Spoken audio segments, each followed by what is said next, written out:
Good evening and welcome to the English News Bulletin here on Rwanda Television. I hope you had a great Friday and a good Valentine's. Let's begin with the top stories of the day. On Friday in Addis Ababa, President Kagame, who is also the AU champion on domestic health financing, chaired a high-level meeting on domestic health financing organized in collaboration with the African Union Commission, Africa CDC and RwandaTV. From 1 p.m. at the Rusizi-1 border crossing between Rwanda and the Democratic Republic of the Congo, a higher than usual number of Congolese citizens and Rwandans working there began crossing into Rwanda. On the international scene, the Trump administration is moving quickly with its mass deportation plans.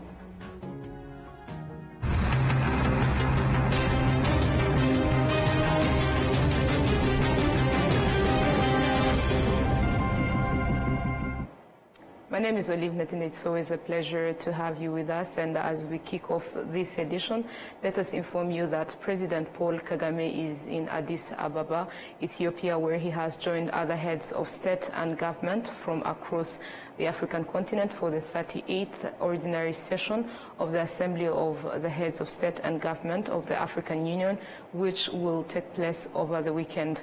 Ahead of the main event, President Kagame has met with the United Nations Secretary General Antonio Guterres for a discussion on the productive partnership that exists between Rwanda and the United Nations. They also exchanged on the need for a political solution to the security situation in the DRC with accountability for all parties involved. The President reiterated Rwanda's commitment to a peaceful resolution, which must take into account the urgent need for a durable solution for Rwanda's security concerns. Moving ahead, on Friday in Addis Ababa, President Kagame, who is also the AU champion on domestic health financing, chaired a high-level meeting on domestic health financing organized in collaboration with the African Union Commission, Africa CDC, and RwandaTV. And in his remarks, His Excellency Paul Kagame emphasized the importance of Africans taking the lead in building and investing in their own healthcare systems rather than relying on external assistance. When the first Africa Leadership meeting on investing in health was held here in 2019, donor support for health budgets was already under strain. As African governments, it was time to start getting more serious about financing our health systems out of domestic revenues. The work done over the past few years, led by RwandaTV and its partners, has provided us with tools to know how effective our health spending is. That is because it is much easier to make the argument to our parliaments and taxpayers that we should spend more on health if we are also spending those funds better for bigger health outcomes. Overall, this has resulted in significant improvements to expand and expanded healthcare access through a well-trained medical workforce and the use of technology. But Africa now finds itself at a crossroads. The health financing landscape has shifted dramatically. To attract grant funding for health, we will have to make a very strong case. And that means contributing more from our own resources and relentlessly focusing on value for money. We should not be daunted by this. The work to build our continent, including our health, cannot be outsourced to anyone else. Current events are therefore an invitation for us to take full ownership of our challenges and find alternative ways of addressing them. The head of state also put forward key recommendations for the new phase of the shared domestic health financing mission aimed at sustainably strengthening the healthcare sector across the African continent. He also noted that this can only be achieved through collaboration. First, our continental health bodies are just as much a part of our national health systems as our own hospitals and clinics. We must commit to contributing more to Africa, CDC, RwandaNEPAD, and the African Medicines Agency. Strong and capable continental bodies save us money and save lives. And we saw this clearly during the COVID pandemic and more recently in the continental response to Mpox and Marburg. Second, we need to join forces with the growing community of African philanthropists and ensure that health will be a major target of their charitable giving. Partnering with African philanthropists is how the foundation from outside, such as the Gates Foundation, the Susan T. Buffett Foundation, and the MasterCard Foundation, which have contributed so much to Africa's health, can leave a legacy far in excess of the amount they have spent. Third, a study of successful health systems around the world continues and confirms that without exception, the private sector plays an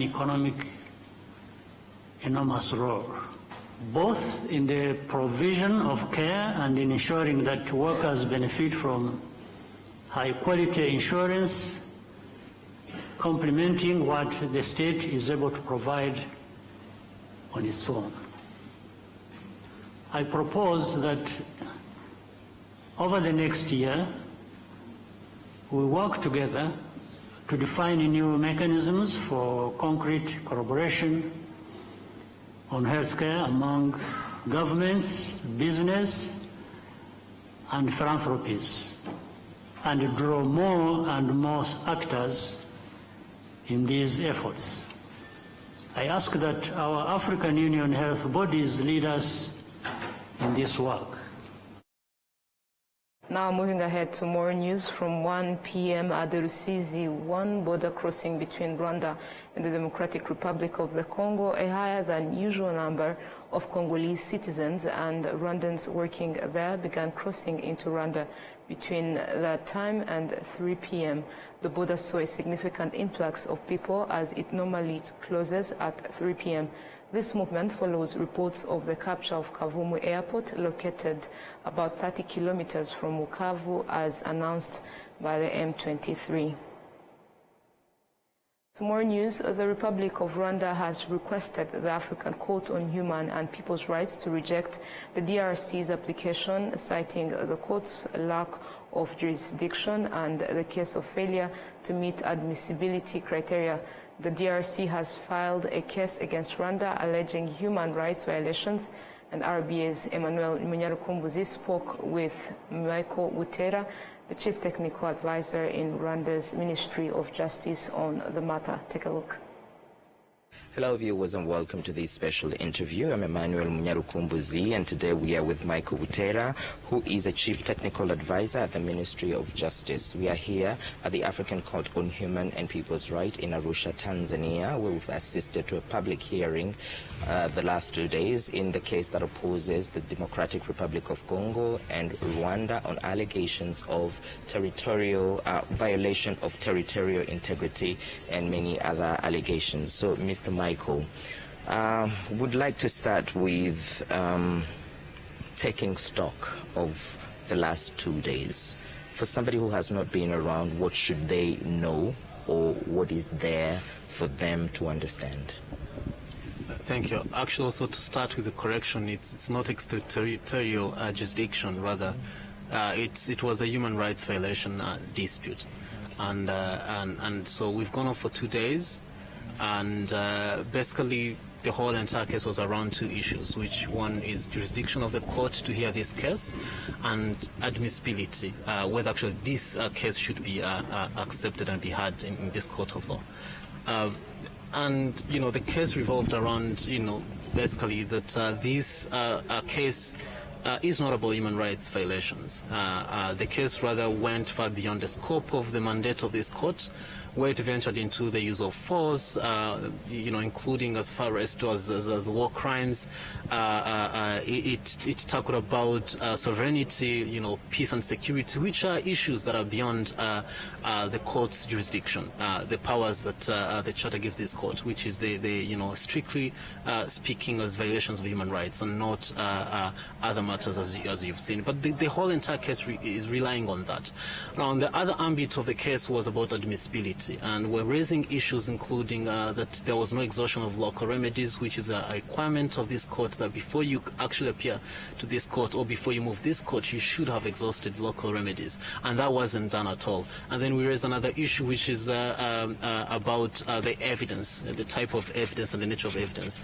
And we moved the court to understand that all the allegations are contained into in mass media publications, speeches by the official of the DRC, which again they don't pass the test of admissibility. So this is why we really moved the court and submitted on issues of preliminary objections.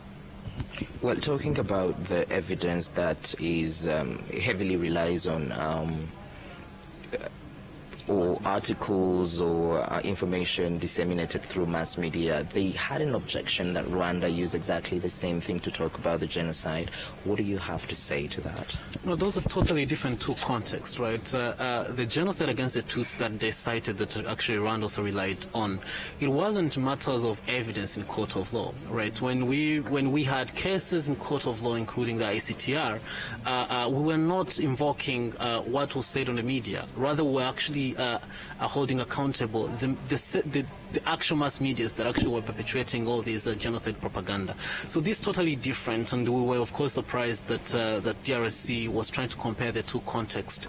But I do understand, in the first place, this wasn't even an issue of contention in this court of law.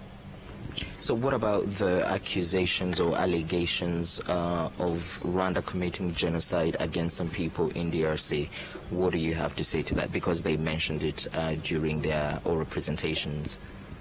Again, so to be specific, they mentioned about the genocide against the Hutus, which was absurd and completely took us by surprise, because one, that wasn't an allegation contained within the submissions they submitted to this court, so we weren't going to respond to that matter. But also second, we do realize that this is a connection to a much bigger propaganda issue going on in the region, and we could very quickly draw the similarities of what you've been trying to do in the East African Court of Justice, they've been doing in these political forums. So I guess they couldn't lose another chance in court of law. So we are very much concerned, and I think the minister alluded to this, that the DRC is trying to use the court as political theater, right? And we're not going to allow that. And we brought this to attention to the court, that the courts shouldn't be used as political forums. And so DRC, of course, couldn't lose the chance to highlight what had been now very much long-known recycled allegations that Rwanda is doing. If anything, actually the opposite. But we couldn't submit that because we're not doing facts. So it's still on issues, the issues that are being contended upon, whether actually the court has jurisdiction. But of course, DRC went, beyond and above to bring all these facts and evidences, which are not facts, but evidences to be examined by the court. So we didn't respond because we were trying to remain within the scope of the submissions, which was preliminary objections and not the merits of the case. So this case has many firsts, one of which being that is the very first interstate dispute that has been brought in front of it. What does that mean in terms of jurisprudence? What does that mean in terms of the DRC using yet another platform to play politics? Yeah, and I do understand the situation of the court, that it's first dealing with the first interstate dispute, and also second, that it's a very highly politically charged case. And that might go both ways. So it really belongs it belongs to the court how they go about it. But first is that the court might want to remain very vigilant and stick to the principles of justice, and then ask the real questions of what's happening in the Congo. And in that case, they're likely to find actually who is the real culprit.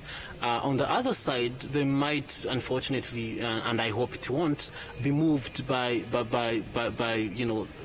the very dramatic scenes that we saw in the court, where DRC has been using this over a period of time. They've been taking us where we go in artificial intelligence conferences. They bring all these accusations. We go into climate change conference. They bring these accusations. So it's now has become almost a custom. And the only remaining platform was definitely courts. They were very suckered. They remained far from the reach of this politicization of all these issues. But unfortunately, now we've been dragged in this court, and unfortunately for the court as well, it has to deal with all this. So we hope that the court will remain vigilant to this and actually decide issues of law, decide facts that are relevant to its jurisdiction, and not any political questions to be answered. Thank you very much. You've talked about the inadmissibility of the case. Now what's next? So we pleaded our case, and so was the applicant. So now we have 90 days as the rules of the court prescribe. We'll have to wait for the 90 days, which is roughly 3 months, and see what comes out. But mostly the case, again, the court will be deciding on issues, whether it has jurisdiction and whether the case is admissible. If of course it's an affirmative, then we'll have to go into the merits of the case, and if the court decide in our favor, then the case will be dismissed, which we hope that will be the case. But that's what now is next. Thank you very much for the explanations and talking to us. Thank you. Now moving ahead to infrastructure development, over 600 houses are set to be built in modern style in the neighborhoods of Kangondo and Kibiraro in Kigali City. These will accommodate over 3,000 people. William Evans has more on this. For the start, 3 different model-designed modern buildings have been showcased in Kangondo, Nyarutarama, and will be followed by the construction of over 600 similar modern homes in the same neighborhood. These houses are a good demonstration of how the landscape of the original Kangondo Kangondo 1 and Kangondo 2 and Kibiraro neighborhoods will change. We have just launched this project. It's called Savannah Creek project. This is a big project that aims to build 590 homes here. We launched these model houses today, and we also did groundbreaking for the bigger project to start. We'll be building the 590 homes now and onwards. We'll do it in the period of about 3.5 years. We should be done. So we are going to be busy in the coming days here trying to create accommodation in this place and create other investment incentives for different people. So people may want to come and live here. People may want to buy houses here and rent them, which creates an opportunity. People may want to come and find other jobs here. So this is not just a project that provides housing for the residents, but it also provides several investment opportunities and other market-related items. There will be a shopping center. There will be a school. There is an international school. There is a fully fledged British international school that will be located down here. So that is an attraction, for example. So what it means is children of residents of this estate will not need to go find a car to drive a long distance going to school. It means they can go to school at a near distance. And this school will run from nursery right up to high school, so which is added value to this project. There will be a shopping center, so people don't have to move long distances to find where to buy items they need. The shopping center has everything, pharmacies, this and that. So all those amenities will be there. And so people will find work to do here. Imagine materials, supplies, people will supply this project. Security guards who will guard this place. Wasak is going to sell water here. Reg is already selling power here. There is going to be a lot going on in this village, as you know, and we believe it will contribute significantly to the development of the country, the increment of housing in Kigali City, and there will be entry of some money into our economy for sure. Our revenues at the Rwanda Revenue Authority certainly are going to show a positive trend if we do more and more sales here. Mr. Desire Manyika, Chief Digital and Retail Banking, says that BK is ready to collaborate with and finance those interested in owning one of these houses that are about to be built. So BK is proud to be part of it, to finance the developer to set up these houses, but also we are happy also to support homeowners who wants to own one of the houses here to be able to get a mortgage to buy one of the houses. This project is expected to be completed in the next 3.5 years, and it's anticipated to adequately house over 3,000 people while providing jobs for up to 5,000 individuals. William Evans, Mutabazi, RwandaTV News. Thank you, Evans, for the details. Still on local matters, youths and women from 5 districts of the Western Province and the city of Kigali have received a grant of 280,000 euros, which exceeds 400 million Rwandan francs, to support them in growing their projects. William Evans once more. The youths and women in business and industrial sector are among those who face significant challenges in accessing resources that would enable their ventures to compete in the market. Our biggest challenge is the stiff competition from other market players, because most times we do not have the means. Many of us be fresh graduates, and we do not have the financial muscle to really compete with these already established businesses. Our biggest challenge has been little or no capital. Those in the city of Kigali and the districts of the Western Province, touching Lake Kivu, showcased different projects as they competed for an award where the best project was awarded between 300 and 7,000 euros.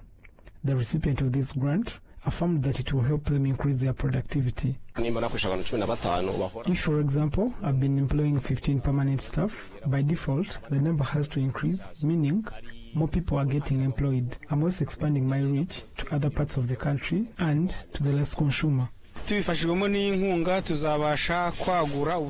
the support of this grant, we shall be able to expand our businesses to several farmers in Nyamasheke and beyond Rusizi and Karongi. We can also cross the border into Congo. Another thing, we have been struggling with the labor force, but now that we've gotten this money, we shall increase our labor force and also pay them well and in a timely manner according to the law.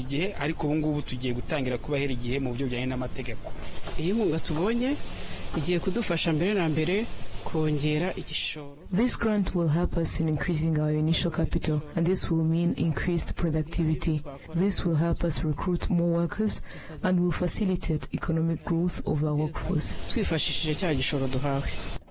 Jude Muzare, an Annabelle employee in the Ministry of Public Servant and Labor, reminded the grant recipients that they have a duty to use it wisely and to provide jobs for their peers. Our hope is that these people can use this money to create more decent jobs for others according to the labor laws, but also grow their businesses. The Ministry of Trade and Industry indicates that even though there are still challenges faced by youths and women, their number continues to increase among entrepreneurs and industrialists, thus contributing further to the country's economy. Business and trading are booming, and over time, women and youths have been an active force in this sector. This sector is doing well and bringing in profits to our nation. Supporting this sector to develop even more is a desirable thing to do, and it also boosts our economy in general. The youth and women participating in this program participated in 3 categories, namely as individuals, business enterprises, or cooperatives of youth and women. William Evans, Mutabazi, RwandaTV News.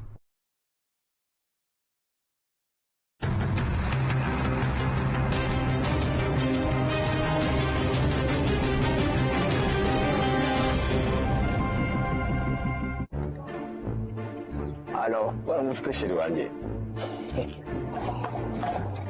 Utekereza ko guhora wiziganya n'umushu aribyo birenze? Natwe niko tubibona. Ubona nta cyakurutira kugaragaza impano yawe. Niko bimeze. So guys, uyu munsi tugiye kuganira ugaseke. Agaseke njye gafite byinshi. Kamari, ese wowe kakumari iki?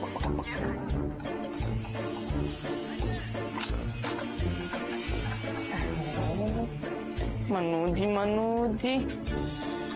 Halo Manudi, niba iki uri kunkura mu kazi? Rero mabusha byahiye kandi noneho bimeze neza cyane. Ukuntu biri no guhumura. Ako Manudi, urumva nakumva ko ibiryo bihumura koko? Ubona nta cyakurutura umwuga wawe. Erega, natwe niko tubibona. Dushyigikiye buri kimwe agaciro mu buzima bwawe na irekure nshya. Buri wese arahishiwe. Wikwisondeka. Kanda akanyenyeri 140 urwego. Uhitemo agaseke kawe ka packs zo guhamagara. Cyangwa akanyenyeri 345 urwego. Uhitemo bando za internet uryoherwe n'umuvuduko wa 4G.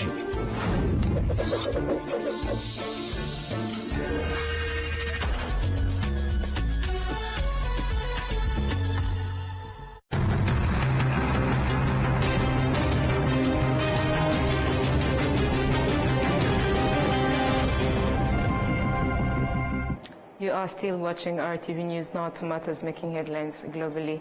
The Trump administration is moving quickly with its mass deportation plans by sending some migrants to Guantanamo Bay in Cuba and rapidly deporting others. VOA has the details.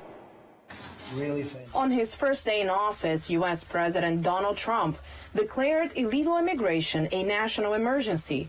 He promised to follow up on a key campaign promise and deport millions of undocumented immigrants. Lawyers say migrants facing deportation are entitled to due process. You are issued a charging document which begins a proceeding against you when you can apply for asylum or otherwise defend your right to be in the United States. At the end of that process of applying for immigration relief, of going to immigration court and seeing an immigration judge, if you don't win at the end of that process, then you are issued a deportation order. Flem says deportation can happen quickly or it can take a long time. It's possible that somebody is deported after months or years of fighting their case. It's also possible that somebody is deported after hours or days of seeking entry to the United States or having lived here for many years within hours or days of being taken into custody under Trump's latest policy. Since January 21st, federal authorities have arrested over 8,200 people and requested help from other enforcement agencies. The administration has also expanded the use of fast-track deportation, which allows immigration officers to remove undocumented migrants without a court hearing. We got to do more, and that's what we're looking at now. We're looking at ways to create more efficiencies to do more. The administration is using a military base at Guantanamo Bay, Cuba, to detain certain undocumented migrants. That's going to be another place where we have up to 30,000 beds. And President Trump made it clear that the worst of the worst will go to Gitmo. But legal challenges have already begun. A federal judge in New Mexico recently blocked the transfer of 3 Venezuelan immigrants to Guantanamo, and advocates have sued the Trump administration for holding detainees at Guantanamo without access to lawyers or family. This is the first time in U.S. history that the U.S. government has detained people on U.S. soil and transported them to Guantanamo. A DHS official told VOA that Guantanamo Bay is currently holding individuals with final deportation orders, including violent criminals. While legal challenges are ongoing, the administration continues to enforce deportation measures. Aline Barros, VOA News, Washington. And this story brings us to the close of tonight's edition, but before we leave, a reminder of the top stories. On Friday in Addis Ababa, President Kagame, who is also the AU champion on domestic health financing, chaired a high-level meeting on domestic health financing organized in collaboration with the African Union Commission, Africa CDC, and RwandaTV. From 1 p.m. at the Rusizi fast border crossing between Rwanda and the Democratic Republic of the Congo, a higher unusual number of Congolese citizens and Rwandans working there began crossing into Rwanda. On the international scene, the Trump administration is moving quickly with its mass deportation plans.